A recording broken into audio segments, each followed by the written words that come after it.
Dreyfoos is the 2014 Chamber of Commerce Community Leader of the Year.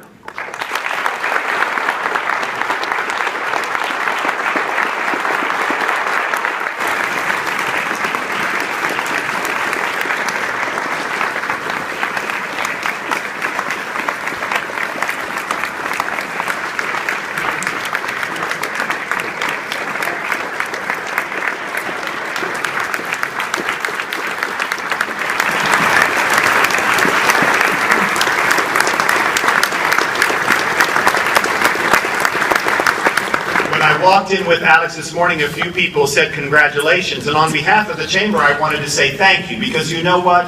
When Alex Dreyfoos accepts your award, he has honored you. And thank you again, Alex, for this. And we'll let you have your wave, which is the award, after you finish. Oh, yeah, thank you. Well, thank you, Harvey. Thank you, Bill. Thanks all of you for being here today.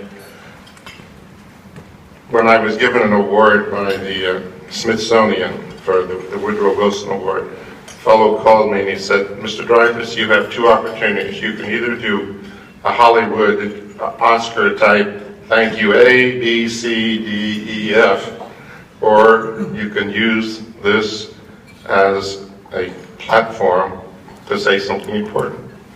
I'm going to do that, if I may. I have Alzheimer's disease. I first learned about it about 9 years ago.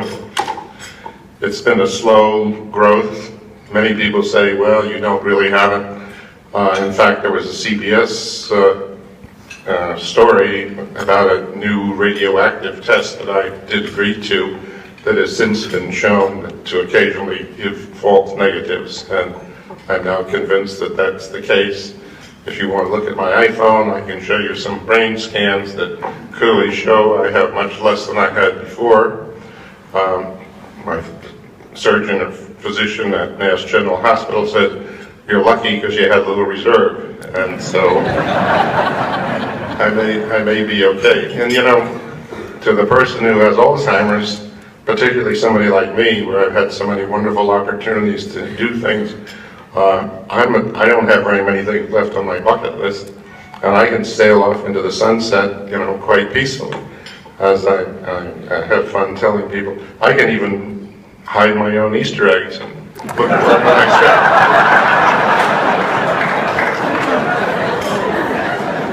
However, I know what the other side is. My mother, first of all, you know, it's related to the APOE4 gene, and some people who, you know, who have it, I mean, if a parent has it, you have a likelihood of getting it. It's not certain, but it's become a pretty high percentage. And my mother had that gene, and about her age 65, I took over her checkbook, which was sort of an indication that, you know, she needed help. And she lived to be 78, so that's another 13 years. But the last 4 years of her life, she didn't even recognize me. And unfortunately, I think that's coming.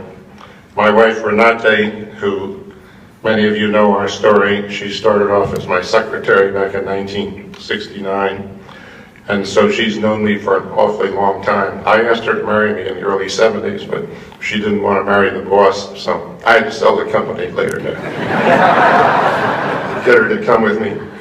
And after being with me for many years, and the company grew, and I made her Human Resources Director, and then Vice President of Human Resources, and then Secretary of the corporation. So it got to be the point where she said, listen, you're making me so busy, I don't really have time to also be your secretary. So I'll try to find one for you. So she spent a good deal of time interviewing wonderful people, and comes out of a conference room one day and says, I want you to talk to this lady, she's the right one. So I went and I talked with her, and she was quite a charming person. And I thought she was pretty competent, but you know, when you get into so many old habits, I came out and I said, Renate, I think you just need to keep looking. And Renate said, you just hire her. So this was 30 plus years ago, and it's Connie Graham. Many of you know her. People try to reach me. I said, call Connie. And I used to sort of kiddingly say, call Connie, she knows more about me than I do. But now, that is truly the case.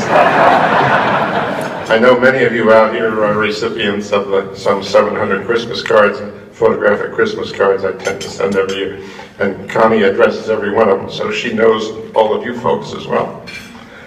But the main point I want to make is that, you know, so many people hide behind having Alzheimer's. Many of our friends, I'm not going to embarrass anybody, but many of our friends are in the early stages also, and somehow I think it's something they can't really talk about. But I want to call attention to it. The best information that I've been able to gather is that we are spending $200 billion, that's billion, B, a year in this nation taking care of people with Alzheimer's. Yet our national governments collectively are spending about $600 million on research. That's 1/3 of 1%. I think that needs to change. And I think there is perhaps good reason for the money not being spent, let's say, a decade ago. But, you know, having now cracked the genetic code, and some of the fine research that has been done in terms of improving optical microscopes and electronic microscopes, particularly happening at both the Scripps Research Center and the Max Planck Institute.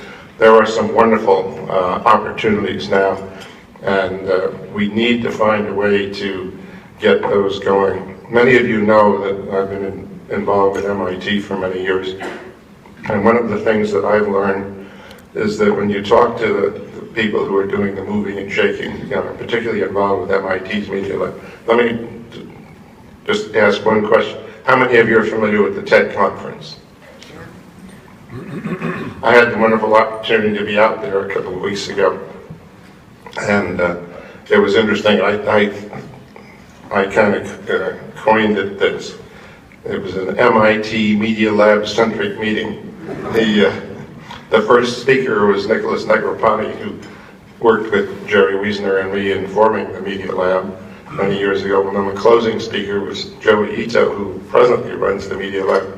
Did any of you happen to see that news article about the lady who was lost her leg during the Boston Marathon, who was a dancer, and the Media Lab undertook to try to not only build a nice prosthetic, but do some early work in terms of sensing nerve output and having it drive the prosthetic. And so she was out there at the TED conference, and for the first time, she literally went back to the ballroom dancing that she was done, and you wouldn't believe for a second that she'd had anything that was out of the normal. But the reason I'm mentioning that is that when you talk to the people at the Media Lab, or you talk to the senior research scientists at Scripps or at Max Planck, they will tell you that the creative ideas are coming from the young kids, the postdocs, the people who just have lots of ideas coming out of their head and don't know that they can't do it because they think they can do it. And some of them will be able to. Now, it's an unfortunate problem, although there's no easy solution to it, that the NIH obviously has to be responsible in how they fund programs, so they tend to fund the programs from the tried and proven researchers, and certainly they contribute, and I don't want to, decrease their value in any way. But we need another level of supporting researchers, and my suggestion is that the NIH finds a way. I'll also tell you, I still have some connections at the John D. MacArthur Foundation, and I'm going to try to persuade them. Most of you are familiar with the MacArthur Genius Awards. I'd like to propose to them, I'll say it a different way, I have proposed to them that they establish another level of genius type awards where they use the researchers who the NIH are presently funding, the tried and true guys, to recommend those in their laboratories who have the sparking ideas that the NIH won't fund. I think funding that group in the same way that the Genius Awards are funded could give us the breakthrough. And that's one of the things that I would like to do, or see happen. And of course,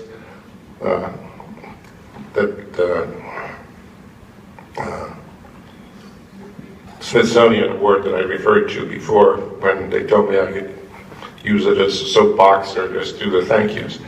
I lobbied for moving Scripps, which was planned to be built out in the Everglades area, feeling that it belonged in Jupiter, which was a growing community and so forth. And I don't know, Tom, were you there at that thing? The Tom Giuffrida, formerly with the Post, they got behind us, and the next thing I know, we were headlines all over the place, and we got Scripps moved from the Glades to where it belongs in Jupiter. And you know, there's some talk about the competition between Scripps and Max Planck. In fact, people are very surprised that I'm on both boards. But I want to tell you this, that when Governor Bush invited Scripps to come to Florida, I'll just give you a very brief background on that.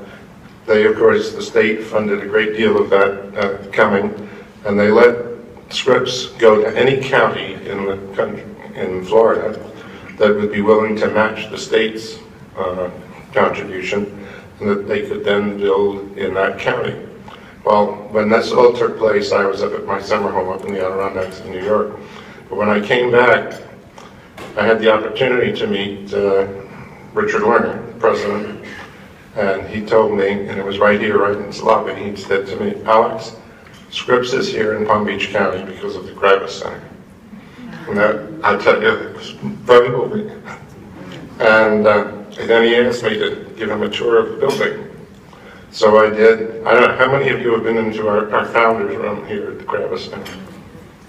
Okay, ask some friends, so all of you can say you've been there. It does require a $100,000 contribution, but we do allow our founders to have guests. So anyhow, I took him into that room, and many of you know it's kind of over the top. And Richard turns to me and he says, I want a room just like that in our new research center. So the next thing I know, I'm invited to the Scripps board of directors. And the next thing I know, I'm made chairman of the architectural committee. And as you may know, we had the same, Eberhard Zeidler, who was our architect here, was the architect that, for the Scripps up in Jupiter. Now, I didn't have anything to do with it. Top winner, fair and square. But at the same time, Richard Lerner lobbied Governor Bush to bring the Max Planck Institute to Florida, to be right here at the same MacArthur campus. And how many of you remember the Planck constant? Those of us, it's freshman physics, right? There we go, George, three of us. Few of us do. You know, Max Planck was a very early Nobel Prize winner, and the Max Planck Institute has, I think, 70 research organizations throughout Europe, and this facility here in Jupiter is the very first one in the United States. And I think they have, David, what was it, 17 Nobel Prize winners at the present time? That's right. And, you know, it is an institution that really deserves our attention. And anyhow, we've got these two great institutions. Don't fight, guys. We love you both. We'd like to have you both. And I'd love to have you doing even more research on Alzheimer's disease. Thank you for your patience.